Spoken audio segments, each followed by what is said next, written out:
ఏదో తెలియని వైరస్తోని కరోనా సోకితే ఆ వైరస్ ఏంటని కనుక్కొని వ్యాక్సిన్ తేయడానికి 1 సంవత్సరం పట్టింది.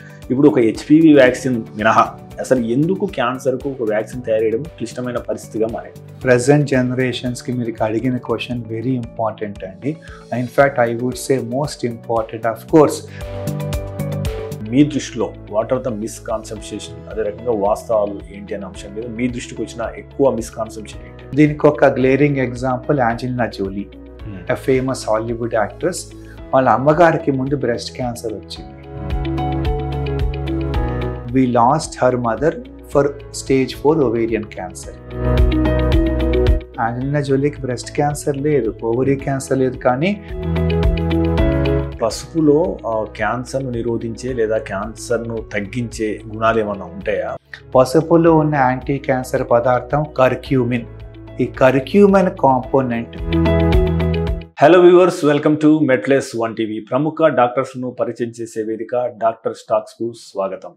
ఈరోజు మనతో ఉన్నారు ప్రముఖ ఆంకాలజిస్ట్ సత్య దత్తాత్రేయ గారు. ఆయన అడిగి అసలు క్యాన్సర్ అనేది ఎందుకు వస్తుంది, అదే రకంగా క్యాన్సర్ను మనం ఎంత మేరకు నివారించగలం, ఎన్ని రకాల క్యాన్సర్లు ఉన్నాయి, క్యాన్సర్ ఏ క్యాన్సర్లకు వ్యాక్సిన్లు ఉన్నాయి, భవిష్యత్తులో క్యాన్సర్పై ఎలాంటి పరిశోధనలు జరుగుతున్నాయి అనే అంశాలను ఆయన తెలుసుకుందాం. నమస్తే డాక్టర్ గారు. నమస్తే అండి. సార్, మొదటగా మీ విద్యాభ్యాసం ఎక్కడ సాగింది, అదే రకంగా మీకు డాక్టర్ కావాలన్న కోరిక ఎప్పుడు కలిగింది, దాని గురించి? చిన్నప్పటి నుంచే కొంతవరకు డాక్టర్ అవ్వాలి అని చెప్పి కోరికగా ఉండేది. From the schooling days only. Of course ఇంట్లో పేరెంట్స్ కూడా they were encouraging me to go in that direction. 11th 12th అయిపోయాక తర్వాత MBBS కోసం ఎంట్రన్స్ రాసి then I did my MBBS from the MKCG Medical College in Berhampur. Okay. During that MBBS training period, తర్వాత ఇంకా of course MBBS అయిపోయి MD చేస్తాం and then DM చేస్తాం. So MDలో join అయినప్పుడు నాకు మా ప్రొఫెసర్ ఇచ్చిన thesis topic was on cancer. So ఆ థీసిస్ టాపిక్కి ప్రిపేర్ అవుతూ ఉండగా అలా రకరకాల క్యాన్సర్ పేషెంట్స్ చూసాక అప్పుడు ఇంకా ఇనీషియల్గా MDలో జాయిన్ అప్పుడు I wanted to do DM in cardiology.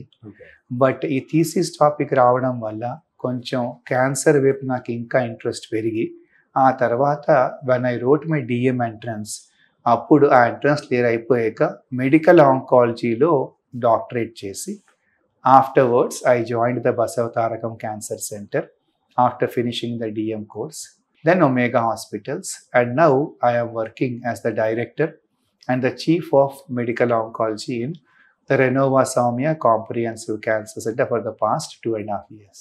Great sir. So me journey చెప్పడానికి ధన్యవాదాలు సార్. అయితే మొదటగా ఈ మెడికల్ ఆంకాలజీ అంటే ఏంటి, కొద్దిగా ఇంట్రడక్షన్ ఇవ్వండి. అదే రకంగా గత 10 ఏళ్లలో సో ఈ విభాగంలో జరిగిన అధునాతన వైద్య సదుపాయాల గురించి వివరిస్తారు. ఫర్ ఎగ్జాంపుల్ కార్డియాలజీ అంటే ట్రీట్మెంట్ మన హార్ట్ ఎయిల్మెంట్స్ కోసం, నెఫ్రాలజీ అంటే లైక్ కిడ్నీ ప్రాబ్లమ్స్ కోసం, అలాగే క్యాన్సర్కి సంబంధించిన బ్రాంచ్ ఆ స్పెషాలిటీని ఆంకాలజీ అంటాం. సో క్యాన్సర్కి ట్రీట్మెంట్ ఏంటి? Burn it, snare it or poison it. Burn చేయడం అంటే రేడియేషన్ థెరపీ, రేడియేషన్ ఆంకాలజీ. అలాగే remove the whole thing, operate చేయడం సర్జికల్ ఆంకాలజీ. అలాగే మూడోది మెడికల్ ఆంకాలజీ, అంటే మందులతో ఈ జబ్బుని ట్రీట్మెంట్ చేయడం is medical oncology. So oncology అంటే క్యాన్సర్కి సంబంధించిన ఆ స్పెషాలిటీని మనం ఆంకాలజీ అంటాం. ముఖ్యంగా 3 branches: surgical oncology, radiation oncology and medical oncology. మళ్ళీ ప్రతి బ్రాంచ్లో కూడా మళ్ళీ బోల్డ్ సబ్ స్పెషాలిటీస్ ఉన్నాయి. But by and large treatment of cancer is done by oncologist. So sir, అంటే ఈ క్యాన్సర్ సంబంధించి గత 10 ఏళ్లలో అంటే ఎలాంటి అధునాతన ప్రక్రియలు వచ్చినాయి, ఈ రంగంలో చేస్తున్న వైద్యము ఎంత అధునాతంగా మారింది, గత 10 ఏళ్లలో వచ్చిన మార్పుల గురించి వివరిస్తారు. డయాగ్నోసిస్ నుంచి ట్రీట్మెంట్స్ వరకు కూడా చాలా ఇంప్రూవ్మెంట్స్ వచ్చాయి. Okay. From diagnosis all the way to treating క్యాన్సర్లో మనకి చాలా improvements, advances, researches and breakthroughs జరిగినాయి. For example cancer staging workup కోసం PET CT scan, next generation PET scans, 4D PET CT స్కాన్లు, అలాగే MRI CT scans, high definition CT scans.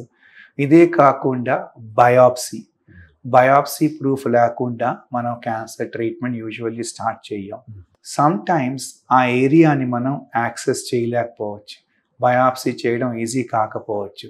అలాంటప్పుడు బ్లడ్లోంచే liquid biopsy అని చెప్పి కూడా కొన్ని క్యాన్సర్స్కి ఈ డయాగ్నోస్టిక్ ప్రొసీజర్ ఉపయోగపడుతూ ఉంటుంది. ట్రీట్మెంట్ పరంగా సర్జికల్ ఆంకాలజీలో సర్జరీ, ఓపెన్ సర్జరీ కాకుండా ఇప్పుడు laparoscopic surgery, thoracoscopic surgery, advanced micro neuro surgeries, అలాగే రేడియేషన్ ట్రీట్మెంట్స్లో కొత్త రేడియేషన్ మెషిన్స్. ఇంతకుముందు మనకి ఒక more than 30-40 years back cobalt machines ఉండేవి. Crude form of radiation, whole side effects ఉండేవి. ఇప్పుడు 3D CRT కంటే ఇంకా అడ్వాన్స్ వచ్చేసి like IMRT, VMAT, IGRT, true beam with hyper arc. అంటే ఆ రేడియేషన్ బీమ్స్ ట్రూగా ఆ ఏరియాకి మాత్రమే వెళ్ళి మిగతా normal surrounding structure side effects లేకుండా. సో ఇవన్నీ మనకి రేడియేషన్ థెరపీలో అడ్వాన్సెస్. అలాగే మెడికల్ ఆంకాలజీలో కీమోథెరపీయే కాకుండా టార్గెటెడ్ థెరపీలు, ఇమ్యూనోథెరపీలు, మన బాడీ ఇమ్యూన్ సిస్టమ్నే మళ్ళీ రీజనరేట్ చేసి ఆ ఇమ్యూన్ సెల్సే క్యాన్సర్ని ఫైట్ చేస్తాయి. సో ఒక విధంగా చూడాలి అంటే maximal efficacy against the cancer. అంటే క్యాన్సర్ మీద మనకి ఈ ట్రీట్మెంట్స్ వల్ల మ్యాక్సిమల్ ఇంపాక్ట్ రావాలి. అట్ ద సేమ్ టైం పేషెంట్కి సైడ్ ఎఫెక్ట్స్ బాగా తక్కువ ఉండాలి. సో లాస్ట్ 10 yearsలో ఈ గోల్ని మనం గ్రాడ్యువల్లీ రీచ్ అవుతున్నాం. Maximal efficacy against the cancer and minimal toxicity to the patient. So క్యాన్సర్కి మొత్తం మన ట్రీట్మెంట్ పర్ఫెక్ట్గా అయ్యి అక్కడ జబ్బు అంతా తగ్గిపోవాలి, కానీ పేషెంట్కి ఆ ట్రీట్మెంట్తో వీలైనంత వరకు తక్కువ సైడ్ ఎఫెక్ట్స్ అవ్వాలి. So that's the current goal of cancer treatment. Okay sir, అయితే ఇప్పుడు ఈ రక్తం ద్వారా, రక్త పరీక్ష ద్వారా ఎన్ని రకాల క్యాన్సర్ను మనం గుర్తించగలుగుతామో ఈ దిశగా, అంటే అన్ని రకాల క్యాన్సర్ను కూడా రక్త పరీక్షతో మనం గుర్తించాలన్న పరిశోధన జరుగుతున్నాయి, వాటి గురించి ఏమైనా వివరిస్తారు? ముందుగా కొన్ని ట్యూమర్ మార్కర్స్ అని చెప్పి ఉంటాయి. ఫర్ ఎగ్జాంపుల్ ఒక బ్లడ్ టెస్ట్ ఉంది, serum PSA, prostate specific antigen. So prostate క్యాన్సర్లో ఈ సీరం PSA లెవెల్స్ చాలా ఇంపార్టెంట్ బయోమార్కర్. డయాగ్నోసిస్ కోసం, స్క్రీనింగ్ కోసం, తర్వాత ట్రీట్మెంట్ ఎంత ఎఫెక్ట్గా ఉందని తెలియడం కోసం. ఓవరీ క్యాన్సర్కి వస్తే CA-125 అని చెప్పి క్యాన్సర్ యాంటీజెన్ 125 ఒక బయోమార్కర్. అలాగే బోల్డ్ బయోమార్కర్స్ ఉన్నాయి, CEA, CA19-9, germ cell tumour కోసం సీరం బీటా HCG. సో ఇవన్నీ బ్లడ్లో ఉన్న బయోమార్కర్ టెస్ట్ ద్వారా మనకి తెలుస్తుంది క్యాన్సర్కి ఒక ఇండైరెక్ట్ ఇండికేషన్, అండ్ తర్వాత ఫాలోఅప్ కోసం బాగా పనికొస్తూ ఉంటుందండి. ఇదే కాకుండా మిగతా వేరియస్ టెస్టులతో, like for example circulating tumour DNAతో ఆ జీనోమిక్ ప్రొఫైలింగ్ చేసి ఒకవైపు బయోమార్కర్స్, రెండో వైపు ఈక్వల్లీ ఇంపార్టెంట్ అడ్వాన్సెస్. మనకు ప్రతి క్యాన్సరు కొంచెం DNA షెడ్ చేస్తూ ఉంటుంది. ఆ జీనోమ్ని స్టడీ చేసి దాన్ని తగ్గట్టు ట్రీట్మెంట్ ఇవ్వడం. అంటే ఒక డ్రగబుల్ టార్గెట్ ఉంటే టార్గెటెడ్ థెరపీ అని చెప్పి ఒక మిజైల్ లాగా ఆ జబ్బుకే ట్రీట్మెంట్ ఇవ్వడం. So I think liquid biopsy నుంచి, సర్క్యులేటింగ్ ట్యూమర్ DNA నుంచి బయోమార్కర్ వరకు మనకి బ్లడ్ ద్వారా ఇన్వెస్టిగేషన్స్ ఉన్నాయి. ఇదే కాకుండా ల్యూకీమియాస్ అంటే బ్లడ్ క్యాన్సర్స్, అలాగే మల్టిపుల్ మైలోమా, ఒక విధమైన బోన్ మ్యారోలో ఉన్న ప్లాస్మా సెల్స్ క్యాన్సర్గా మారడం, లింఫోమాస్ అండ్ లింఫోమా ల్యూకీమియా సిండ్రోమ్స్. వీటిల్లో కూడా మనకి బ్లడ్ టెస్ట్తోనే క్యాన్సర్ డయాగ్నోస్ అవుతుంది. ఆ క్యాన్సర్ టైపు, సబ్ టైప్ తెలుసుకుంటాం. దాంట్లో ఉన్న జీనోమ్ అబ్నార్మాలిటీస్ వల్ల DNAలో ఉన్న మార్పుల ద్వారా దాని సబ్ టైప్కి ట్రీట్మెంట్ ఇవ్వడంతో మనకి క్యూర్ రేట్స్ పెరుగుతాయి, సైడ్ ఎఫెక్ట్స్ తక్కువగా ఉంటాయి. సో డాక్టర్ గారు, అంటే ఒక విషయం ఏంటంటే ఇప్పుడు ప్రతి ఏడు ఆల్మోస్ట్ 1 కోటి మంది క్యాన్సర్తో చనిపోతున్నారని చెప్పేసి నివేదికలు చెప్తున్నాయి. భారత్లో కూడా దాదాపుగా ప్రతి ఏడు కూడా ఆల్మోస్ట్ ఒక 10 లక్షల మందికి పైగా క్యాన్సర్ బారిన పడుతున్నారు. ఇంత భారీ సంఖ్యలో క్యాన్సర్ సోకడానికి గల కారణాలు ఏంటి? ఎగ్జాక్ట్గా ప్రతి క్యాన్సర్కి ఇది అని కారణం చెప్పలేము మనం. But for example tobacco smoking and tobacco chewing, ఈ రెండు ముఖ్యమైన కారణం హెడ్ అండ్ నెక్ క్యాన్సర్కి, ఇంకా లంగ్ క్యాన్సర్ కోసం.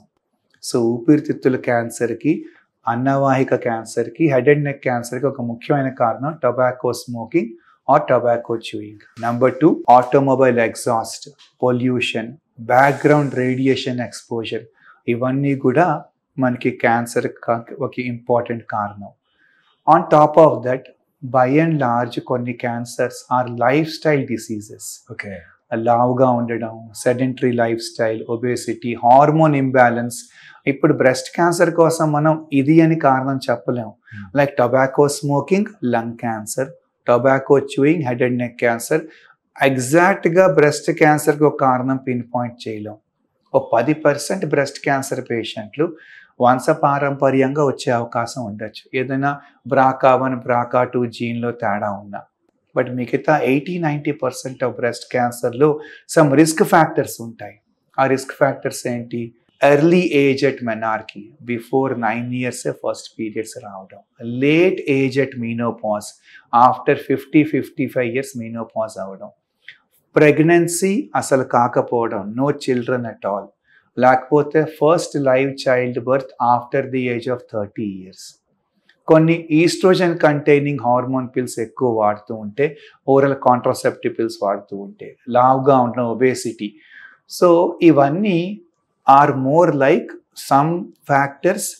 మనకి రిస్క్ ఫ్యాక్టర్స్ తెలుసు, కానీ కొన్ని మాడిఫై చేయొచ్చు, కొన్ని మాడిఫై చేయలేం. ఓకే. సో మెజారిటీ ఆఫ్ క్యాన్సర్స్కి ఇంకా మనకి కారణం తెలియదు, కానీ ఇలాగ environmental influences, hormone imbalances, to some extent less than 10-20% of patients లో genetic predisposition.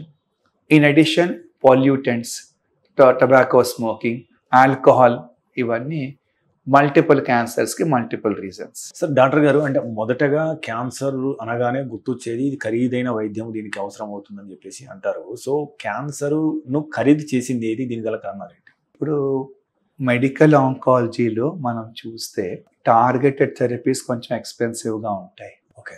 ఇంతకు ముందు మనకి కీమోథెరపీ ఉండేది.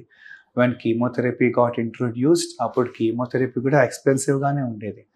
నెమ్మదిగా యూసేజ్ పెరిగే కొద్దీ మోర్ అండ్ మోర్ కంపెనీస్ ఆ డ్రగ్స్ తీసుకురావడం వల్ల కాస్ట్ తగ్గింది చాలా మటుకు. ఇప్పుడు తర్వాత కొత్త మాలిక్యూల్స్ వచ్చాయి, like target therapies, antibodies, MABs అంటాం, మోనోక్లోనల్ యాంటీబాడీస్. ఇవి కూడా ఇంతకుముందు ఎక్స్పెన్సివ్గా ఉండేది. నెమ్మదిగా డ్రగ్ పేటెంట్ లాస్ ద్వారా ఆ మందుకి పేటెంట్ ఎక్స్పైర్ అయిపోయాక అప్పుడు జనరిక్ వర్షన్స్ రావడంలో కాస్ట్ బాగా తగ్గింది. ఓకే. ఇప్పుడు ఇమ్యూనోథెరపీ, ఇది కూడా కాస్ట్ ఎక్కువగానే ఉంది. బట్ నెమ్మదిగా as increasing usage, assistance programmes ద్వారా కూడా దీని కాస్ట్ ఇప్పుడు బాగా తగ్గుతోంది. అలాగా మెజారిటీ ఆఫ్ ట్రీట్మెంట్స్ చాలా మటుకు అందుబాటులో ఉన్నాయి. అయినా ఇంకా కొన్ని ట్రీట్మెంట్స్ ఎక్స్పెన్సివ్గానే ఉన్నాయి, బికాస్ రీసెర్చ్ జరుగుతోంది కనుక కొత్త మందులు వచ్చినప్పుడు ఇనీషియల్లీ కాస్ట్ ఎక్కువగానే ఉంటుంది. ఓకే. ఇప్పుడు రేడియేషన్ ట్రీట్మెంట్స్లో we have some older versions, దానికి సైడ్ ఎఫెక్ట్స్ ఎక్కువ ఉంటాయి. సో ప్రిసైజ్గా రేడియేషన్ ఇవ్వడం కోసం like true beam or stereotactic body radiation therapy, SBRT అంటాం, వీటిలన్నిట్లో మనకి ఇనీషియల్గా కొంచెం ఖర్చు ఎక్కువగా ఉంటుంది. Later the cost gradually comes down. ఇప్పుడు ఓపెన్ సర్జరీ కంటే లాపరోస్కోపిక్ సర్జరీ, రోబోటిక్ సర్జరీ కొంచెం ఎక్స్పెన్సివ్గా ఉంటుంది, బట్ దానికి తగ్గ బెనిఫిట్స్ కూడా ఉంటూ ఉంటాయి. రికవరీ త్వరగా అవుతూ ఉంటుంది, సైడ్ ఎఫెక్ట్స్ తక్కువ ఉంటాయి, త్వరగా మొబిలైజ్ చేయొచ్చు. సార్, అంటే క్యాన్సర్తో అంటే సమస్య ఏంటంటే మనం లాస్ట్ స్టేజ్లో దీన్ని డిటెక్ట్ చేయడం వల్ల క్యూర్ కావడం, సమస్య కావడం, లేదా మరణం సంభవించడం ఇటువంటి జరుగుతున్నాయి. సో క్యాన్సర్ను మనం ప్రారంభంలో గుర్తించాలంటే ఏం చేయాలి? ఒక సాధారణ మనిషి ఎలాంటి డయాగ్నోస్టిక్ ఎవ్రీ ఇయర్ చేసుకోవడం ద్వారా క్యాన్సర్ రాకుండా మనం ఏమన్నా ప్రివెంట్ చేసే అవకాశాలు ఉన్నాయి?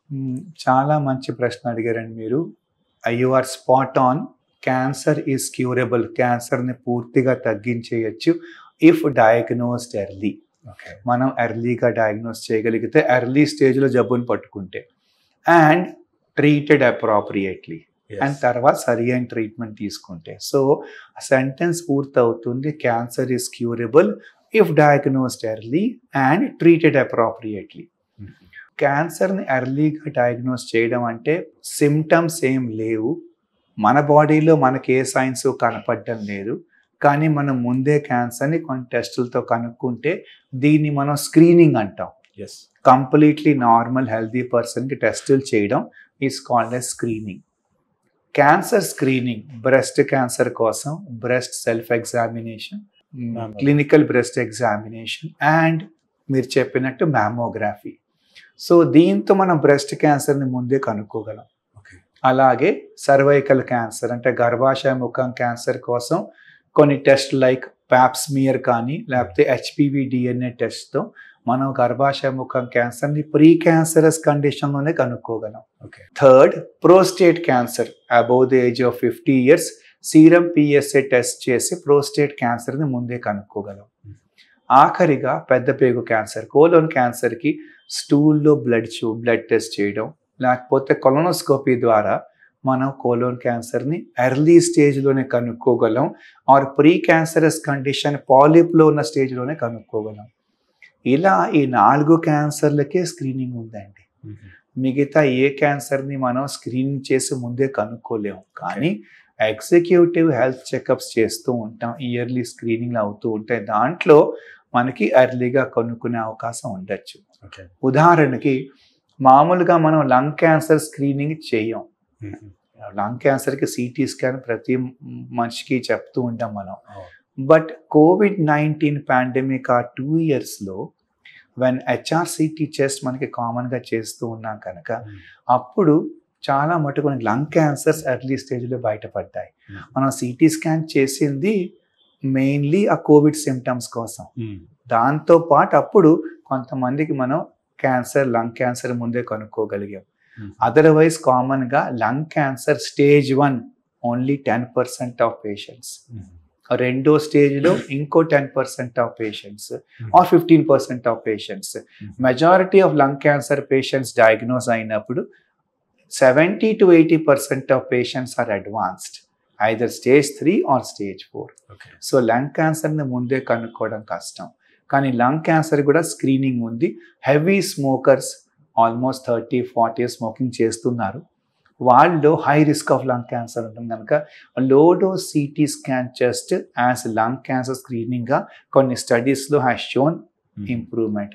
ఇవి తప్ప మిగతా ఏ క్యాన్సర్స్కి స్క్రీనింగ్ అంత ఉపయోగపడదు. కానీ క్యాన్సర్స్, మెజారిటీ ఆఫ్ క్యాన్సర్స్ కొన్ని ఎర్లీ వార్నింగ్ సిగ్నల్స్ ఉన్నాయి. ఫర్ ఎగ్జాంపుల్ మనకి changes in bladder or bowel habits, యూరిన్లో కాస్త బ్లడ్ కనపడడం, యూరిన్ కొంచెం ఆగి రావడం, రాత్రి 2-3 times మెలకు రావడం, ఫ్రీక్వెన్సీ, అర్జెన్సీ, హెసిటెన్సీ ఆర్ యూరిన్లో బ్లడ్ పడడం, this could be symptoms of urinary tract cancer. అలాగే మోషన్స్లో బ్లడ్ పడడం, ఆల్టర్నేటింగ్ కాన్స్టిపేషన్, డైరియా, కొన్ని వారాలు కాన్స్టిపేషన్, సడన్గా మన బావెల్ హ్యాబిట్స్ మారడం, లేకపోతే మోషన్లో బ్లడ్ పడడం, ఇది rectum cancer, colon cancer symptoms ఉండొచ్చు. ఎనీ అల్సర్, ఏదైనా పుండు కనుక మానకుండా ఉంటే అది టంగ్లో కావచ్చు, బ్రెస్ట్లో కావచ్చు, లేకపోతే ఇంకెక్కడైనా స్కిన్లో కావచ్చు. Any ulcer that does not heal, any sore that does not heal, unexplained bleeding, unexplained discharge అంటే మీనోపాజ్ వచ్చేసింది, 65 years ఉన్నారు ఫీమేల్ అండ్ బ్లీడింగ్ అవుతోంది, డిశ్చార్జ్ వస్తుంది అంటే అది ఎండోమెట్రియం కావచ్చు. Thickening of the skin, any lumps, any bumps, స్లోగా firm హార్డ్గా ఉన్నాయి, సైజ్ పెరుగుతోంది, ఏదో యాంటీబయాటిక్ వాడాం, మందులు వాడాం, ఇంప్రూవ్మెంట్ లేదు. ఇండైజెషన్, డిఫికల్టీ ఇన్ స్వాలోయింగ్, తిన్న అన్నం అరగకపోవడం, మనం ప్రయత్నం చేయకపోయినా బరువు తగ్గడం, మన పుట్టుమచ్చలో ఆబ్వియస్గా మార్పులు కనపడడం, దగ్గు తగ్గకపోవడం. సో ఇవన్నీ కొన్ని early warning signals of cancer. So ఇలాంటి సిగ్నల్స్ ఏవైనా ఉన్నప్పుడు, మన బాడీలో ఇలాంటి సిమ్టమ్స్ ఉన్నప్పుడు ట్రీట్మెంట్ తీసుకున్న 1-2 months అయిపోయినా ఇంప్రూవ్మెంట్ లేకపోతే ఇట్ అలర్ట్స్ అస్, మనం మన డాక్టర్ గారిని కలవాలి. సో దీన్ని మనం కాషన్ అని చెప్పి ఒక నిమోనిక్గా గుర్తుంచుకుంటూ ఉంటాం. సి అంటే changes in bladder and bowel habits, A అంటే any sore, any ulcer that does not heal, U అంటే unexplained bleeding or unexplained discharge, T అంటే thickening of the skin or any lumps or bumps, I అంటే indigestion or difficulty in swallowing, O అంటే obvious changes in the moles or the skin colour in some areas, N అంటే nagging cough. So ఇలా ఏదైనా ఉంటే symptoms treatment తీసుకున్నాం, ఏదో మందులు వాడాం, 1-2 months అయిపోయింది, అయినా ఇంప్రూవ్మెంట్ లేదు, అలర్ట్ అయిపోయి డాక్టర్ గారిని కలవాలి. అలా అని చెప్పి మెనీ బినైన్ కండిషన్స్లో కూడా ఉండొచ్చు. అది టీబీ కావచ్చు, మామూలు వీక్నెస్ కావచ్చు, బట్ మనం సిమ్టమ్స్ నెగ్లెక్ట్ చేయమని our body gives us some signals, అది నెగ్లెక్ట్ చేయకూడదు. సో ఫిజిషియన్ని కలవడం ఇంపార్టెంట్, తర్వాత చెప్పిన టెస్టులు చేస్తే అంతా బాగుంటే గొడవ లేదు. సార్ ఇంకోటి సార్, ఇందు లక్షణాల్లో మనం వెంట్రుకలు రాలడం లేదా వెంట్రుకలు విపరీతంగా పెరగడం, ఇది ఏమన్నా క్యాన్సర్ లక్షణం ఉంటుందా? యూజువల్లీ ఇది కొంతవరకు హార్మోన్ ఇంబ్యాలెన్స్ మోస్ట్ ఇంపార్టెంట్ కారణం దీనికోసం. హార్మోన్ ఇంబ్యాలెన్స్లో ఒక కారణం could be some cancers producing more hormones or less hormones. దానికి ఇంకా ఓల్డ్ కారణాలు ఉన్నాయి, దాంట్లో ఒక కారణం ఇది. సో ఫర్ ఎగ్జాంపుల్ ఒక ట్యూమర్ ఈస్ ప్రొడ్యూసింగ్ మోర్ అంటే ఫీమేల్లో ప్రొడ్యూసింగ్ మోర్ మేర్ హార్మోన్స్, అప్పుడు జుట్టు ఎక్కువ వస్తూ ఉంటుంది. దానికి ఇంకా ఓల్డ్ కారణాలు ఉన్నాయి. మన ఇన్వెస్టిగేషన్స్ చేసి ఆ కారణం దాంట్లో బై ఛాన్స్ క్యాన్సర్ బయటపడితే ఆ క్యాన్సర్ ట్రీట్మెంట్ అయిపోతే ఈ ప్రాబ్లం సాల్వ్ అయిపోతుంది. So excess of anything is bad. Excess of hormones మన బాడీలో ఇబ్బంది పెడుతుంది, less of anything also is bad. Right sir. ఇప్పుడు క్యాన్సర్ అంటే శరీరంలో ఏదో ఒక చోట ఒక గడ్డ ఏర్పడడం, ఒక కణితి ఏర్పడడం, అది అబ్నార్మల్గా పెరగడం నాకు తెలిసి. సో ఇప్పుడు గడ్డల విషయానికి వస్తే, కణతుల విషయానికి వస్తే అది బినైన్ అని, మాలిగ్నెంట్ అని, ప్రీ మాలిగ్నెంట్ అని, ఇలా కొన్ని కణతులకు మనం పేర్లు పెట్టాం. వీటి గురించి వివరిస్తారా? మీరు చెప్పినట్టు బినైన్ లంప్ అంటే అది ఒక నార్మల్ సెల్సే ఎక్కువగా మల్టిప్లై అవుతున్నాయి, ఒక చోటే ఉన్నాయి. యూజువల్లీ బినైన్ లంప్స్కి పాకే గుణం ఉండదు. అదే మ్యాలిగ్నెంట్ లంప్ అంటే అది క్యాన్సరస్ లంప్, దానికి పాకే గుణం ఉంది. మనకి ప్రతి సెల్స్కి టిష్యూస్ కింద బేస్మెంట్ మెంబ్రెయిన్ ఉంటుంది. మనకి సెల్స్ పెరుగుతూ ఉన్న బేస్మెంట్ మెంబ్రెయిన్ బ్రీచ్ కాకపోతే దానికి ఇన్వేడ్ చేసే గుణం లేదు. So benign lumps will not invade. అది కొంచెం కొంచెంగా పెరిగిన ఫైబ్రో ఎడినోమాస్ ఫర్ ఎగ్జాంపుల్ బ్రెస్ట్లో they are benign lumps because of some hormone imbalances. దానికోసం మనం కంగారు పడాల్సిన అవసరం లేదు. తర్వాత ఫైబ్రో ఎడినోమాస్ క్యాన్సర్గా మారవు కూడా. యాజ్ అన్ ఎగ్జాంపుల్ మీకు ఉదాహరణకు చెప్పాను అనమాట. సో మ్యాలిగ్నెంట్ లంప్ అంటే క్యాన్సరస్ లంప్స్ అంటే పాకే గుణం ఉంటుంది, బేస్మెంట్ మెంబ్రెయిన్ని బ్రీచ్ చేసి నైబరింగ్ టిష్యూస్ వెళ్ళిపోయి అలాగే బ్లడ్లోంచి మిగతా ఆర్గన్స్ పాకే అవకాశం ఉంటుంది. లేకపోతే లింఫాటిక్ ఛానల్ నుంచి లింఫ్ నోడ్స్కి వెళ్ళే అవకాశం ఎక్కువగా ఉంటుంది. సో క్యాన్సరస్ లంప్కి బినైన్ లంప్కి, ఒక మ్యాలిగ్నెంట్ లంప్కి బినైన్ లంప్కి ముఖ్యమైన డిఫరెన్స్ ఒకటి పాకే గుణం ఎక్కువగా ఉంటుంది, అగ్రెసివ్గా ఉంటుంది బిహేవియర్. బినైన్ లంప్స్ స్లోగా పెరుగుతూ ఉంటాయి. క్యాన్సర్ లంప్స్ యూజువల్లీ హార్డ్గా ఉంటాయి అండ్ ఇర్రెగ్యులర్గా ఉంటాయి. Benign lumps soft or soft to firm, మహా అయితే కొంతవరకు ఫర్మ్ని దాటి టువర్డ్స్ హార్డ్ సైడ్ వెళ్ళచ్చు. So soft and firm benign lumps, firm to hard and hard cancerous lumps. ఇర్రెగ్యులర్గా ఉంటాయి క్యాన్సరస్ లంప్స్ అంటే మార్జిన్స్ డిఫైన్డ్గా ఉండవు. బినైన్ లంప్స్ యూజువల్లీ కొంతవరకు రౌండ్గా స్మూత్గా ఉంటాయి అన్నమాట. సో బినైన్ లంప్స్ పాకవు, దానికి వరి అవ్వక్కర్లేదు. చాలా మటు క్లినికల్ ఎగ్జామినేషన్తోనే ఐడియా వచ్చేస్తుంది. దానిపైన రేడియాలజీ ఇన్వెస్టిగేషన్స్ లైక్ అల్ట్రాసౌండ్ కానీ, మ్యామోగ్రఫీ కానీ, సిటీ స్కాన్తో కూడా మనం చాలా మటుకు డిఫరెన్షియేట్ చేసేయచ్చు. బట్ స్టిల్ క్యాన్సర్ కనుక అనుమానం ఉంటే, అందుకే రిపోర్ట్స్లో మనం suggestive of or suspicious of లేకపోతే పాసిబిలిటీ ఆఫ్ క్యాన్సర్, బికాస్ క్యాన్సర్కి మనకి బయాప్సీ ప్రూఫ్ ముఖ్యం. సో బయాప్సీ చేసి ఆ పెథాలజీ రిపోర్ట్లో పెథాలజిస్ట్ చూసి ఇది క్యాన్సర్ అవునా కాదా, క్యాన్సర్ అయితే ఏ టైప్ ఆఫ్ క్యాన్సర్, దాంట్లో సబ్ టైప్ ఏంటి, దానికి మళ్ళీ మిగతా టెస్ట్లు ఉండొచ్చు. దాన్ని మనం IHC అంటాం, ఇమ్యూనోహిస్టోకెమిస్ట్రీ. దాంతో ప్రాపర్ డయాగ్నోసిస్ అవుతుంది. ఈ డయాగ్నోసిస్ ఆఫ్ క్యాన్సర్ అయిపోయాక ఆ జబ్బు ఏ స్టేజ్లో ఉంది, స్టేజింగ్ వర్కప్, ఈ రెండు రిపోర్ట్స్ని బట్టి అప్పుడు ట్రీట్మెంట్ డిస్కస్ చేస్తూ ఉంటాం. సరే ఇంకోటి, ఒక సాధారణ మనిషిగా నాకు వచ్చిన డౌట్ ఏంటంటే, ఏదో తెలియని వైరస్తోని కరోనా సోకితే ఆ వైరస్ ఏంటని కనుక్కొని వ్యాక్సిన్ తయారడానికి 1 సంవత్సరం పట్టింది. సో అది కూడా ఆల్మోస్ట్ 90-95% ఎఫికస్తో పనిచేస్తున్నాయి. మనం 2 డోసులు వేసినామా, 1 డోసు వేసినామా, 3 డోసు వేసినామా పక్కన పెడితే.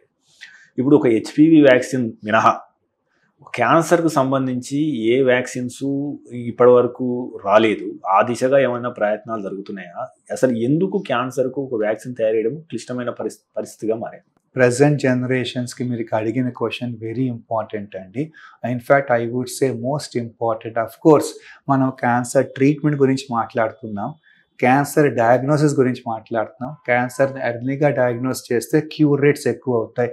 But if you can prevent cancer, so cancer prevention అంటే ఇన్ఫెక్షన్స్ రాకుండా ప్రివెన్షన్ కోసం వ్యాక్సిన్స్, అలాగే క్యాన్సర్ రాకుండా ప్రివెన్షన్ కోసం వ్యాక్సిన్స్ ఉంటే ఇంకా ఐ థింక్ ఈ జబ్బుని గెలిచేసాం మనం. Because you're preventing the disease at the first instance. గర్భాశయ ముఖం క్యాన్సర్, సర్వైకల్ క్యాన్సర్ కోసం ముఖ్యమైన కారణం infection by the human papilloma virus. Human papilloma వైరస్తో ఇన్ఫెక్షన్ అయితేనే సర్వైకల్ క్యాన్సర్ అవుతూ ఉంటుంది.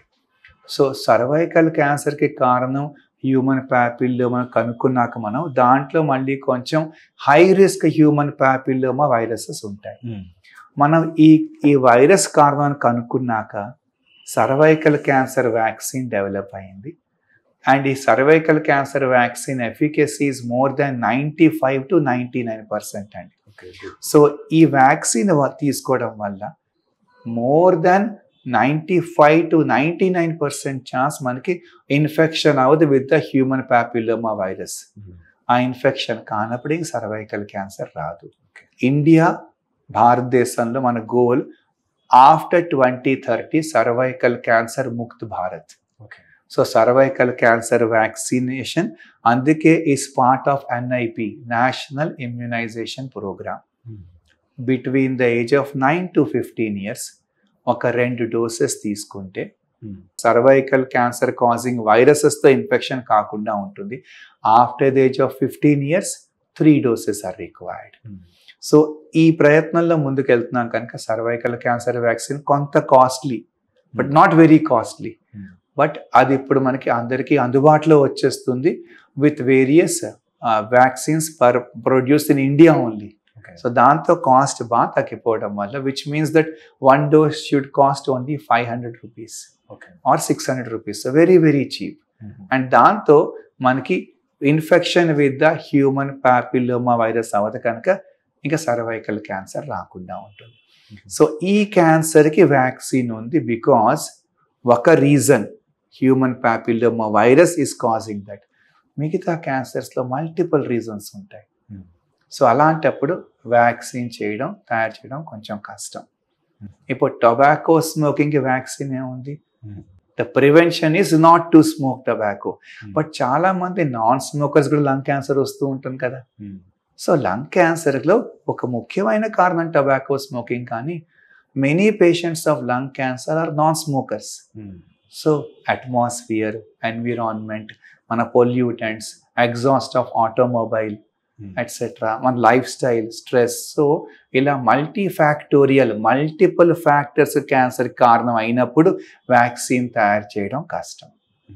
1 or 2 కారణాలు ఉంటే we can prepare vaccine against that particular causing the cancer. So success story cervical cancer vaccine. అంటే ఇప్పుడు ఏదైతే HPV అనే వైరస్ మాత్రమే కారణమవుతుంది కాబట్టి దాన్ని మనం చేసి వ్యాక్సిన్ తయారు చేసినారు కాబట్టి ఇక్కడ ఒక రకమైన వైరస్ మిగతా క్యాన్సర్లకు కారణం కావట్లేదు కాబట్టి క్లిష్టం అంటున్నారు. ఎగ్జాక్ట్లీ. ఓకే సరే, ఇప్పుడు ఈ HPV గురించి మనం కన్క్లూడ్ చేసే ముంగట అంటే ఇప్పుడు మీరు అన్నారు అంటే యాక్టివ్ సెక్సువల్ లైఫ్ స్టార్ట్ కాకముందు ఆడపిల్లలకి అదే రకంగా మగపిల్లలకి వేయాలా, దీని గురించి అందరికీ జనాలు కావాలి. I completely agree with you, sir. All boys and girls after the age of 9 years and preferably before 15 to 16 years ఈ వ్యాక్సిన్స్ తీసుకుంటే అప్పుడు మనకి human papilloma virus high risk టైప్స్తో ఇన్ఫెక్షన్ రాకుండా ఉంటుంది. సో సర్వైకల్ క్యాన్సర్ అనేది ఫీమేల్స్కే వస్తుంది. But still all boys and girls should get the vaccination done. And between the age of 9 to 15, 16 years, 2 doses చాలు. Age once it's more than 15, 16 years అప్పుడు మనకి 3 doses అవసరం ఉంటుంది. So that is the right time to vaccinate before they get married. అంటే ఇది మరి government ఫ్రీగా వేయడానికి అంటే వేస్తే బాగుంటుందా? మీ ఒపీనియన్ ఏంటి? ఇప్పుడు right now cost has come down tremendously. Okay. That itself is అంటే ఇంతకు ముందు each vaccine was costing like say 3,000, 4,000. ఇప్పుడు there is a vaccine costing more than 5,000 also. అప్పుడు కొంచెం మనం వెనకాడతాం. ఇప్పుడు from 5,000, 10,000 the cost has come down to 500, 600. Now ఇంకా అలాంటప్పుడు బల్క్లో కొన్నప్పుడు బై ద గవర్నమెంట్, అందుకే as I told you it will be a part of the national immunity programme also. ఇంకా దాంతో మనకి వ్యాక్సినేషన్ షెడ్యూల్లో వచ్చేస్తుంది కనుక ఇది ఒక ఇంపార్టెంట్ స్టెప్ అవుతుంది to make a cervical cancer Mukt Bharat from 2030 onwards. Sir రెండోసారి ఇప్పుడు ఈ నెక్స్ట్ మనం లంగ్ క్యాన్సర్కి వద్దాము. లంగ్ క్యాన్సర్లో మెయిన్ కాజ్ ఏంటంటే అది 80% లేదా 90% పాడైన తర్వాతనే మనకు తెలియడం జరుగుతుంది. దాని ద్వారానే కొన్ని ఎక్కువ మరణాలు సంభవిస్తున్నాయి. యాక్చువల్గా మనం దీన్ని ప్రారంభంలో కనుగొనే అవకాశం ఏముందా? లంగ్ క్యాన్సర్ రాకుండా తీసుకోవాల్సిన జాగ్రత్తలు ఏంటి? ఒకవేళ వచ్చిన తర్వాత చికిత్స రకంగా ఉంటుంది? టొబాకో స్మోకింగ్లో that's the main cause for lung cancer, ఒక ఇంపార్టెంట్ కాజ్. ఓకే. టొబాకోలో ఒక మోర్ దెన్ 600 కెమికల్ కార్సినోజన్స్ ఉంటాయి. అంటే ఈ టొబాకోలోని కెమికల్స్తో క్యాన్సర్ అవుతుంది మనకి. ఆ మోర్ దెన్ 600 కెమికల్స్లో 75 of them are proven chemical మన we have proof, clear cut evidence that ఈ కెమికల్స్తోనే క్యాన్సర్ అవుతుంది. టొబాకో స్మోక్ పీల్చినప్పుడు ఈ కెమికల్స్ మొత్తం లంగ్ అంతకి వెళ్తాయి. అంటే ఉట్టి ఒక చోటే స్టిమ్యులస్ అవ్వట్లేదు. ఇప్పుడు గుట్కా అనుకోండి, ఇక్కడే పెట్టుకుంటాం, అక్కడ మనకి క్యాన్సర్గా మారుతుంది. ఒక బొగ్గులో పెట్టుకుంటాం కనుక. సో ఆ ఏరియాలో కాన్స్టెంట్ ఇరిటేషన్ అవుతుంది. మనం టొబాకో స్మోక్ చేసినప్పుడు the entire respiratory tract is getting affected by the tobacco chemicals. So మనకి ఒకేసారి మల్టిపుల్ ఏరియాస్లో నెమ్మదిగా మార్పులు స్టార్ట్ అయిపోతున్నాయి. సో అందుకు అండ్ రెండోది లంగ్ క్యాన్సర్ సెల్స్ కూడా ఎక్కువగా ఉంటుంది పాకే గుణం. సో అందుకే లంగ్ క్యాన్సర్ ముందే తెలియదు. So 70 to 90% of lung cancers ఇండియాలో are stage 3 or stage 4 because symptoms లేట్గా బయటపడతాయి. పాయింట్ నెంబర్ 2, మనకి ఏదైనా సిమ్టమ్స్ ఉన్నా కూడా మనం ఆ సిగరెట్ స్మోకింగ్తో వచ్చిన క్రోనిక్ ఆబ్స్ట్రక్టివ్ లంగ్ డిసీజ్తో అనుకుంటూ ఉంటాం. దానికి ట్రీట్మెంట్ అవుతూ ఉంటుంది. ఇటు ఆస్తమా, అటు బ్రాంకైటిస్, అటు ఎంఫిసిమాటస్ చేంజెస్, వీటితో ఆ ట్రీట్మెంట్ జరుగుతూ ఉంటుంది. ఇన్ఫ్యాక్ట్ 3-4 months బ్యాకే సిటీ స్కాన్ చేసుకున్నాం, ఇట్ వాస్ కంప్లీట్లీ నార్మల్. ఇప్పుడు మళ్ళీ చేస్తే స్కాన్లో లంగ్ క్యాన్సర్ బయటపడి 3వ స్టేజ్లో వచ్చింది అని తెలుస్తూ ఉంటుంది.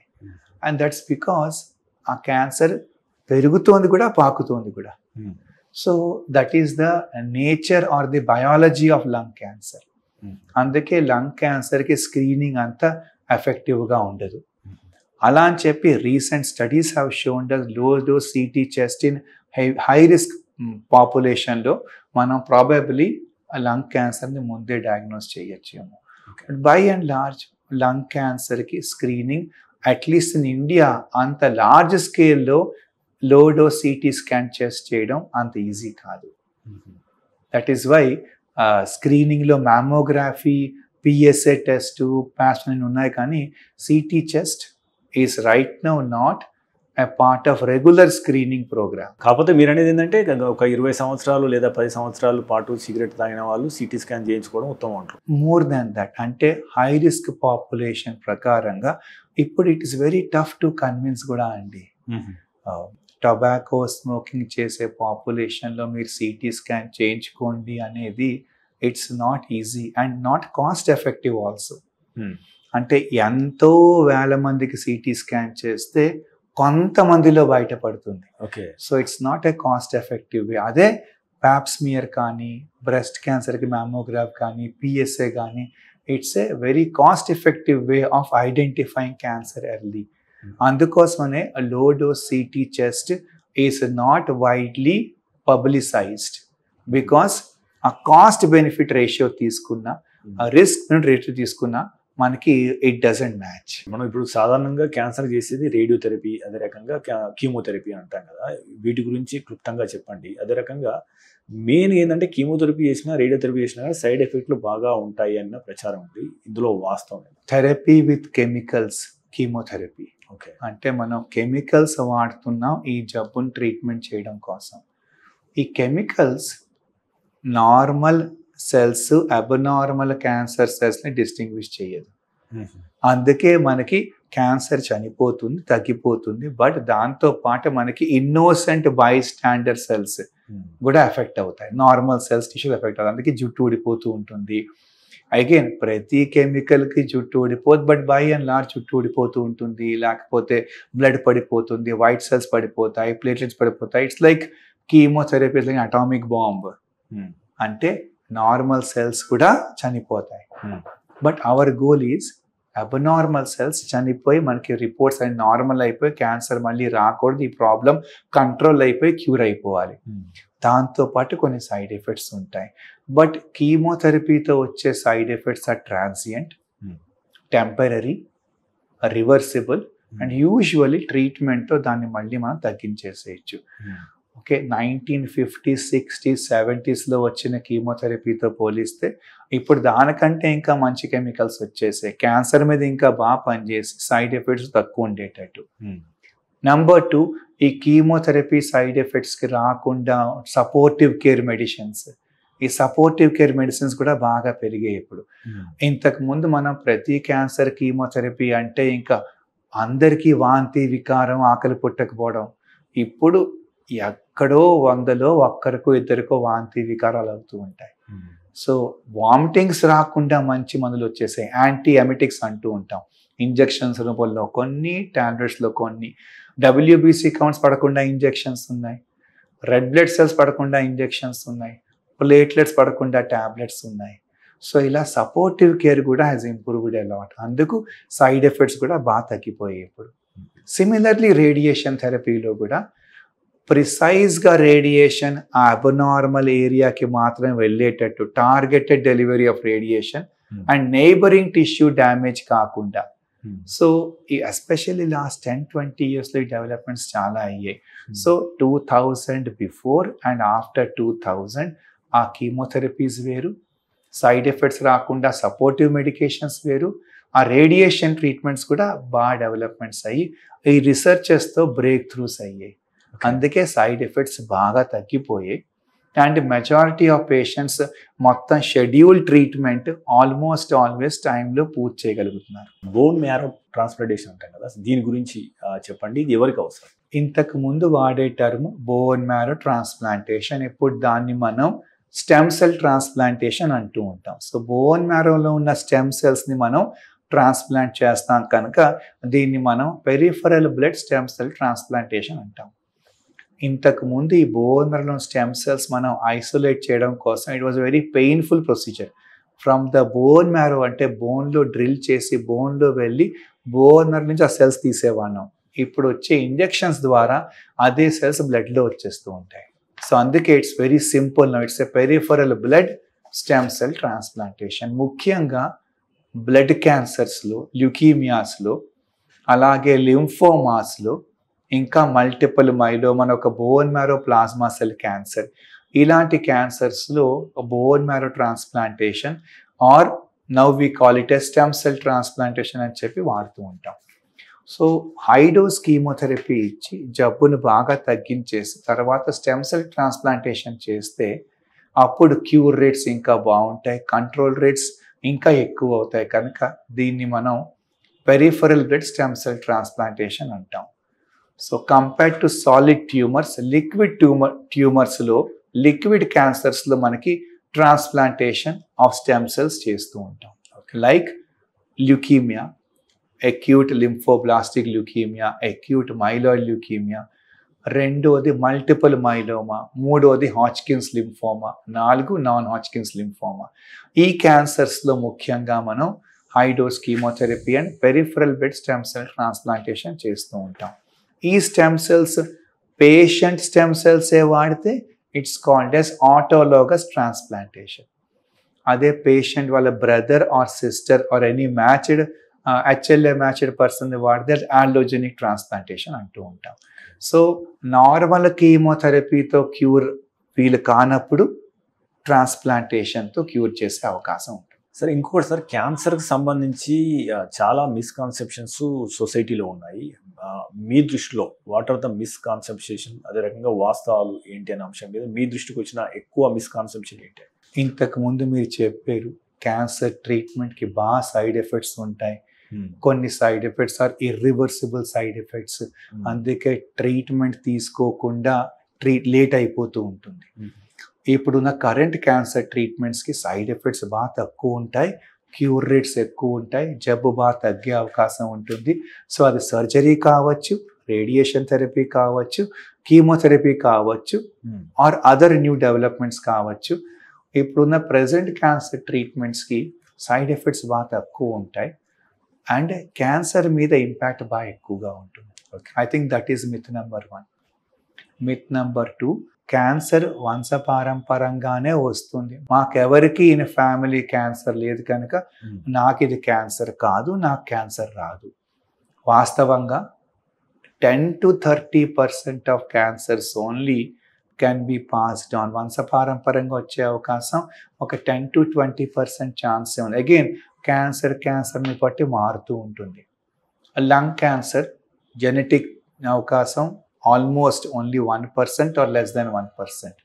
అదే breast cancer 10 to 15% of breast cancers BRCA1 BRCA2 gene mutations ఉంటే వంశపారంపర్యంగా రాకే అవకాశం ఉండొచ్చు. దీనికి ఒక glaring example Angelina Jolie, a famous Hollywood actress. వాళ్ళ అమ్మగారికి ముందు బ్రెస్ట్ క్యాన్సర్ వచ్చింది. బ్రెస్ట్ క్యాన్సర్ ట్రీట్మెంట్తో బ్రెస్ట్ క్యాన్సర్ నయం అయిపోయింది. తర్వాత after some years ovarian cancer వచ్చింది ఆవిడకి, వాళ్ళ అమ్మగారికి. దాని ట్రీట్మెంట్ చేశారు, తగ్గిన తర్వాత ultimately we lost her mother for stage 4 ovarian cancer. But ఒకే లేడీలో బ్రెస్ట్ క్యాన్సర్ ముందొచ్చి తర్వాత ఓవరీ క్యాన్సర్ వచ్చింది కదా అని చెప్పి జీన్ టెస్టింగ్ చేస్తే she had the BRCA, breast cancer BRCA1 gene mutation ఉంటే ఇది వంశపారంపరంగా వచ్చే అవకాశం ఉంది. So Jolie also got her self tested and she had the BRCA1 gene mutation. So Angelina జోలీకి బ్రెస్ట్ క్యాన్సర్ లేదు, ఓవరీ క్యాన్సర్ లేదు, కానీ ఆ బ్రెస్ట్ ఓవరీ క్యాన్సర్ కాజ్ చేసే జీన్లో మ్యూటేషన్ మాత్రం ఆవిడకి ఉంది. So she has a 87% chance of getting breast cancer in lifetime and a 50% chance of getting ovarian cancer. In 2013, in 2013, Angelina Jolie got both her breasts removed. So no breast cancer. 2015, after 2 years, she got both the ovaries removed. So no ovaries, ovarian cancer. So from 87% chance of getting breast cancer because of faulty gene from her mother, now she has almost 0% chance. Ante she took an extreme step. కానీ important point is ప్రపంచం మొత్తానికి ఇలాగ నాకు BRCA1 gene mutation ఉంది అని education, she came out in open to discuss her problem. When celebrities talk about this, దాని impact వేరేగా ఉంటుంది. సో ఇప్పుడు ఆల్మోస్ట్ ప్రతి patient of breast cancer, ovary క్యాన్సర్కి BRCA1 BRCA2 జీన్ టెస్టింగ్ చేయాలి. దానికి అడ్వాంటేజ్ ఒకటి, పేషెంట్కి ట్రీట్మెంట్స్ ఉన్నాయి. రెండోది ఆ పేషెంట్ వాళ్ళ బ్రదర్స్, సిస్టర్స్, చిల్డ్రన్కి మనం ముందే టెస్ట్ చేసి కనుక్కుంటే close surveillance or some medicines or these preventive surgical మెషర్స్తో we can either prevent cancer or cancel cancer. So ఇది 10%. ఓవరీ క్యాన్సర్లో 30% ఆఫ్ పేషెంట్స్లో, ఎస్పెషల్లీ ఒక సబ్ టైప్లో సీరియస్ ఓవేరియన్ క్యాన్సర్లో మనకి ఈ BRCA1 2 జీన్ కాకుండా మిగతా మ్యూటేషన్స్ కూడా ఉండి వంశపారంపర్యంగా రావచ్చు. సో ప్రతి క్యాన్సర్కి మనకి ఈ జీన్ వల్లే వస్తుందని కాదు, కానీ కొన్ని క్యాన్సర్స్లో ఎక్కువ, కొన్ని తక్కువ. ఇది ఒక ఇంపార్టెంట్ మిస్కన్సెప్షన్. అంటే మా దృష్టికి వచ్చిన మిస్కన్సెప్షన్లో సార్ ఒకటి, alternative therapies can cure cancer అనేది ఉంది, దాని గురించి చెప్తా. సో ఇనీషియల్గా ఫస్ట్ చెప్పాను మీకు, the first myth was treatments have lot of side effects. అందుకోసమని ఈ థర్డ్ థింగ్. సో ట్రీట్మెంట్కి బోల్డ్ సైడ్ నుంచి మిస్కన్సెప్షన్ వల్ల అప్పుడు ఆల్టర్నేటివ్ ట్రీట్మెంట్స్కి వెళ్తూ ఉంటాం. ఆ తర్వాత ఇంకా కొంచెం ముదిరిపోతే అప్పుడు మళ్ళీ ట్రీట్మెంట్ తీసుకుని అప్పుడు ఈ ట్రీట్మెంట్ ఎఫికసీ పోవచ్చు. పబ్లిష్డ్ లిటరేచర్ ప్రాపర్గా ర్యాండమైజ్డ్ కంట్రోల్స్ ట్రయల్ చేసి గైడ్ లైన్స్ ద్వారా ప్రాపర్గా ట్రీట్మెంట్ తీసుకుంటే మనకి ఆ అవుట్కమ్స్ వచ్చే అవకాశం ఉంటాయి. సో మనం ఆల్టర్నేటివ్ థెరపీస్ యాజ్ సపోర్టివ్ ట్రీట్మెంట్తో కంటిన్యూ చేయొచ్చు, కానీ మెయిన్ స్టాండర్డ్ ట్రీట్మెంట్ పక్కన పెట్టేస్తే పాసిబుల్లీ మనకి క్యూర్ రేట్స్ బాగా తగ్గిపోతాయి, తర్వాత ఇంకా క్యూర్ అయ్యే అవకాశమే ఉండకపోవచ్చు. అండ్ స్టేజ్ 1 స్టేజ్ 4 వెళ్ళిపోయాక అప్పుడు ఇంకా ట్రీట్మెంట్ చేయడం బాగా కష్టం. ట్రీట్మెంట్ చేయడం కష్టం, మోర్ నెంబర్ ఆఫ్ ట్రీట్మెంట్స్ చేయాలి, సైడ్ ఎఫెక్ట్స్ ఇంకా ఎక్కువ ఉండొచ్చు, అయినా కూడా మనకి మనిషి దక్కకపోవచ్చు. సార్ ఇంకోటి సార్, అంటే పెద్దవాళ్ళలోనే ఎక్కువ క్యాన్సర్ వస్తుంది, ఈజ్ ఇట్ ట్రూ? ఓల్డర్ ఏజ్లో కొన్ని క్యాన్సర్స్ ఉంటాయి, కానీ పిల్లల్లో కూడా చాలా క్యాన్సర్స్ ఉండొచ్చు. సో పిల్లల్లో వచ్చే cancers, paediatric malignancies are different from adult cancers. As an example, acute lymphoblastic leukaemia అనే బ్లడ్ క్యాన్సర్, పిల్లల్లో ఉన్న అన్ని బ్లడ్ క్యాన్సర్స్లో 80% ఈజ్ ALL. అదే పెద్దవాళ్ళు వచ్చే క్యాన్సర్స్లో 70% are either chronic leukaemias or acute myeloid leukaemia. ALL అనే subtype of cancer in old patients is less than 10 or 20%. అది పక్కన పెడితే సెకండ్, ALLకి క్యూర్ రేట్స్ పిల్లల్లో ఆర్ మోర్ దెన్ 80-90%. అదే acute lymphoblastic leukaemia in adults cure rate is only 30-40% or 50%. More than 60 years లో అదే blood క్యాన్సర్కి cure rate is less than 10%. ఇంకొక మిస్కన్సెప్షన్ ఏంటి, పిల్లల్లో వచ్చే క్యాన్సర్కి ట్రీట్మెంట్ అసలే తట్టుకోవడం కష్టం. The reverse is true. పిల్లలు క్యాన్సర్ కీమోథెరపీలు ట్రీట్మెంట్స్ ఇంకా బాగా తట్టుకుంటారు. వాళ్ళకి ట్రీట్మెంట్ సైడ్ ఎఫెక్ట్స్ బాగా తక్కువగా ఉంటాయి. ఇన్ఫ్యాక్ట్ మనం ఇచ్చే కీమోథెరపీ డోసెస్ కూడా ఇంకా ఎక్కువ ఇవ్వగలం. సో ప్రాపర్గా ట్రీట్మెంట్ ప్రోటోకాల్ షెడ్యూల్స్ ఇవన్నీ పీడియాట్రిక్ మ్యాలిగ్నెన్సీస్లో యాక్చువల్లీ చాలా బాగా ఫాలో అవుతూ ఉంటారు. పిల్లల్లో వచ్చే క్యాన్సర్స్కి క్యూర్ రేట్స్ బాగా తక్కువగా ఉంటాయి. The reverse is true. పిల్లల్లో వచ్చే క్యాన్సర్కి cure rates are more than 80-90%. 4వ స్టేజ్లో ఉన్నా కూడా Hodgkin's lymphoma cure rate more than 80%. పిల్లల్లో వచ్చే blood cancer acute lymphoblastic leukaemia cure rate more than 80-90%. So పిల్లల్లో వచ్చే కిడ్నీ ట్యూమర్స్, విలిమ్స్ ట్యూమర్ 4వ స్టేజ్లో ఉన్న క్యూర్ రేట్ 70-80%.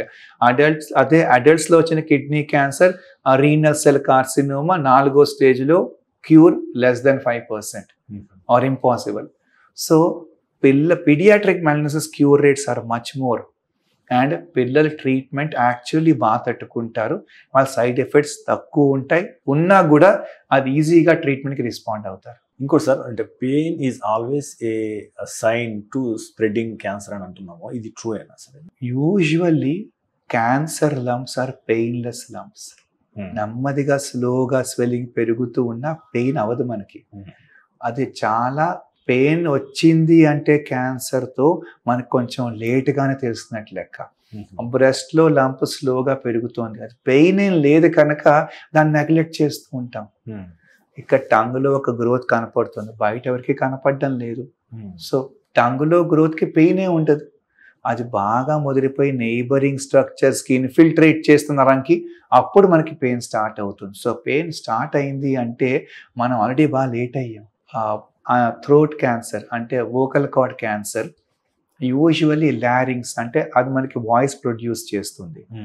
లారింగ్స్లో వస్తే క్యాన్సర్, స్వరపేటిక క్యాన్సర్కి ఆల్మోస్ట్ ఆల్వేస్ స్టేజ్ 1లో ఆర్ మహా అయితే స్టేజ్లో డయాగ్నోస్ అవుతూ ఉంటుంది కంపేర్ టు అదర్ క్యాన్సర్స్. ఎందుకంటే మనకి అక్కడ క్యాన్సర్ రాగానే మన వాయిస్ మారిపోతుంది. సో హోర్స్నెస్ ఆఫ్ వాయిస్, మనకు గొంతు బొంగురుపోవడం, వాయిస్ సరిగ్గా రాకపోవడం, ఇది ఈ symptom of vocal cord cancer or స్వరపేటిక క్యాన్సర్. సో వాయిస్ రాయన తేడా అప్పుడు మనకి మన రిలేటివ్స్, ఫ్రెండ్స్ అందరూ వాయిస్ తేడాగా ఉంది అని మనం కాన్స్టెంట్గా రిమైండ్ చేస్తూ ఉంటాం, మనకే తెలుస్తుంది. Immediately you go to ENT consultant, వాళ్ళు లోపల చూస్తారు, అక్కడ గ్రోత్ కనపడుతుంది, అక్కడే ఉంది, అక్కడికి పాకలేదు. సో సెకండ్ థింగ్, స్వరపేటిక క్యాన్సర్, హెడ్ అండ్ నెక్ క్యాన్సర్కి ట్రీట్మెంట్ సర్జరీ కదా, మరి దీనికి మనం మొత్తం తీసేస్తే ఇంకా మనకి వాయిస్ ఏ ఉండదు.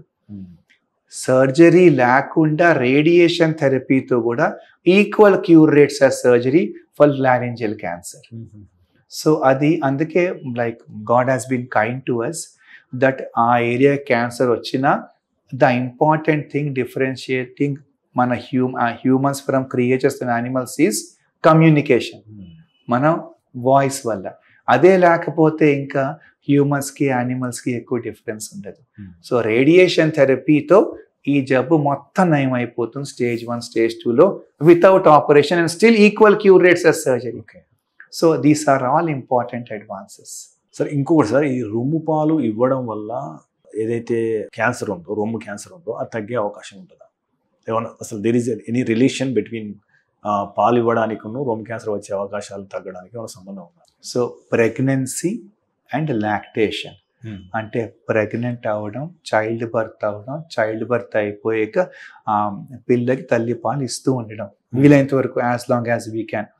నేను ఇంతకుముందు మీకు చెప్పాను, బ్రెస్ట్ క్యాన్సర్కి మనకి ఎగ్జాక్ట్లీ ఇది అని కారణం తెలియకపోయినా కొన్ని రిస్క్ ఫ్యాక్టర్స్ ఉన్నాయి.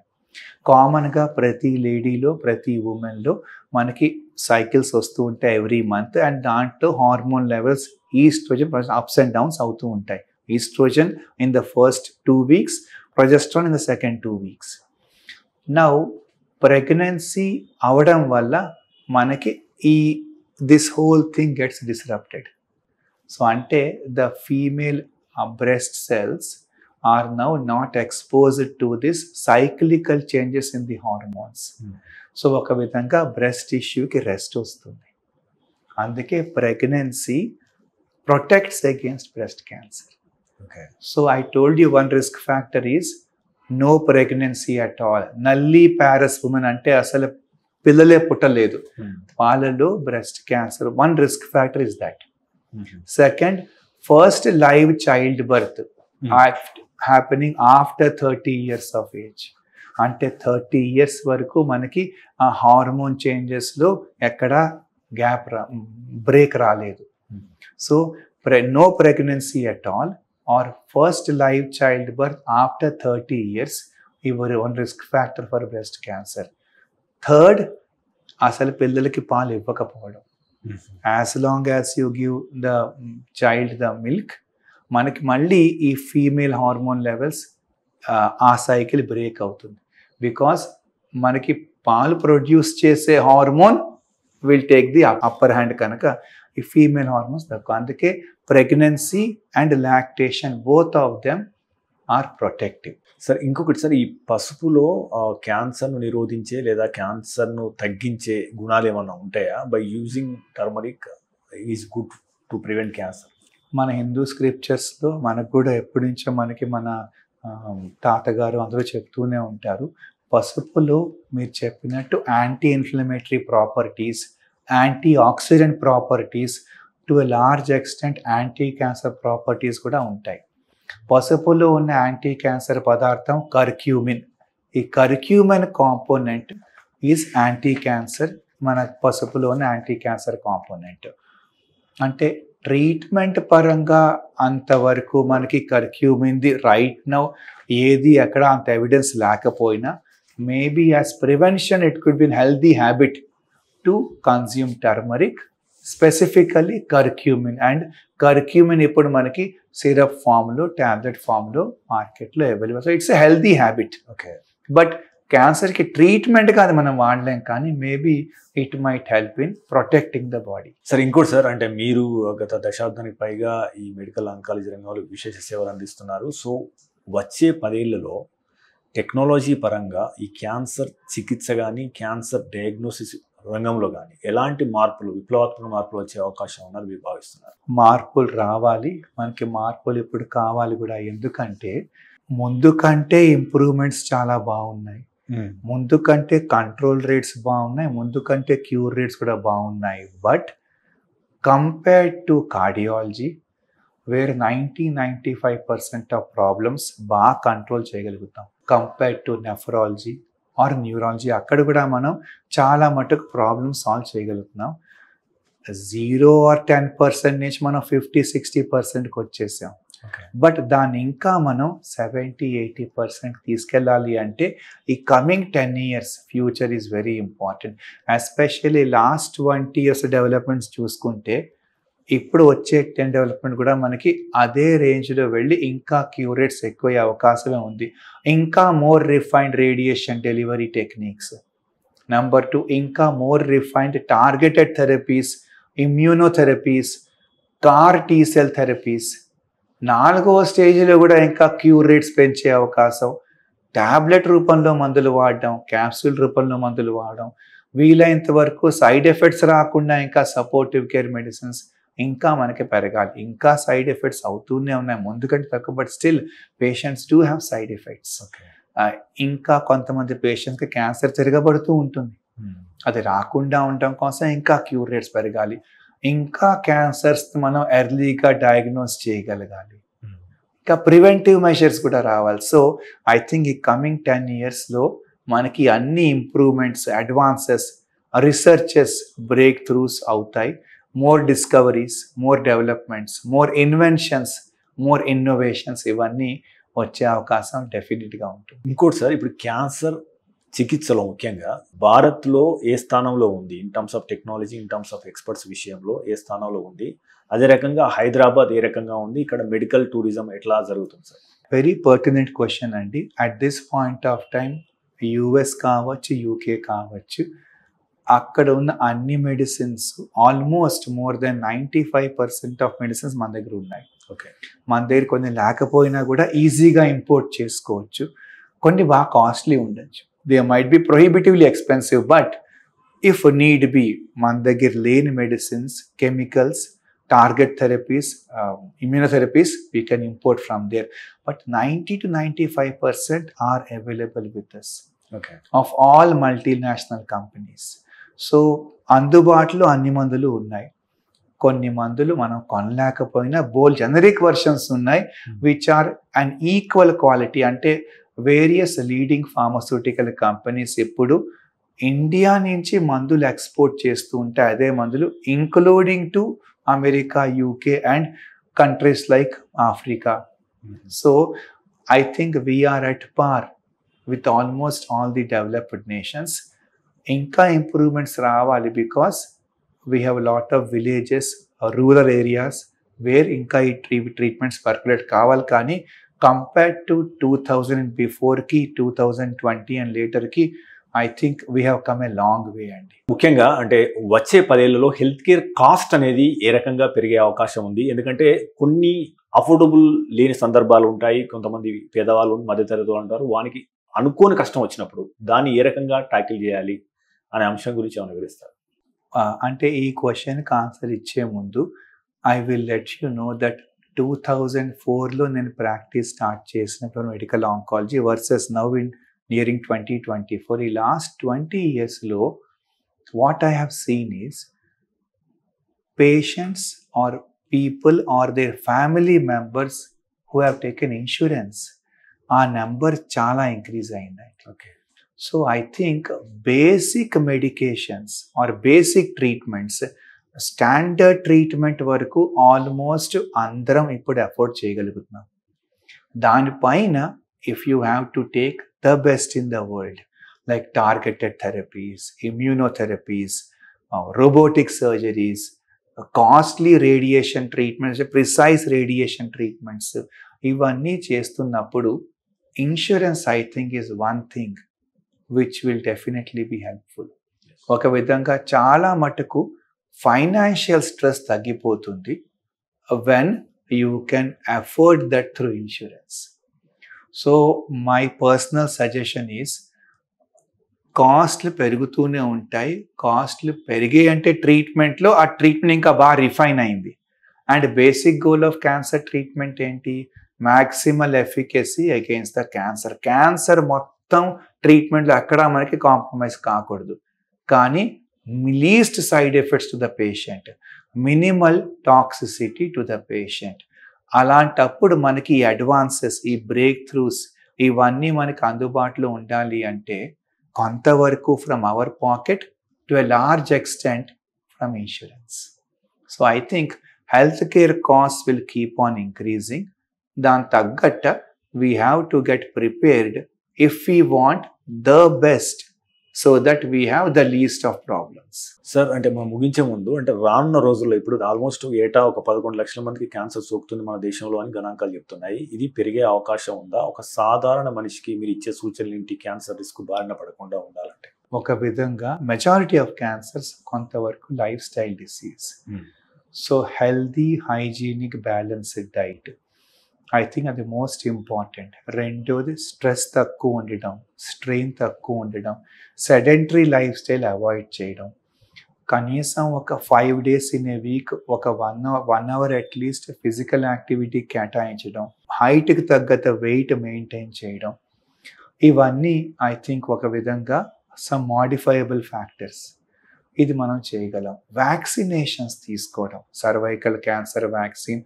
ఇప్పుడు హెపటైటిస్ బి వైరస్తో ఇన్ఫెక్షన్ వస్తే లివర్ డ్యామేజ్ అయ్యి తర్వాత నెమ్మదిగా ఒక less than 5% of patient liver cancer రావచ్చు. హెపటైటిస్ బి ఇన్ఫెక్షన్ రాకుండా ఉండడం కోసం వ్యాక్సిన్స్ ఉన్నాయి, like hepatitis B virus vaccine. So ఆ వ్యాక్సిన్స్ తీసుకోవడం, కొన్ని lifestyle modification especially sexual habits modify చేయడం, which is what we discussed. Like ఒక సర్వైకల్ క్యాన్సర్ కోసం ఒక ముఖ్యమైన కారణం poor hygiene and multiple partners.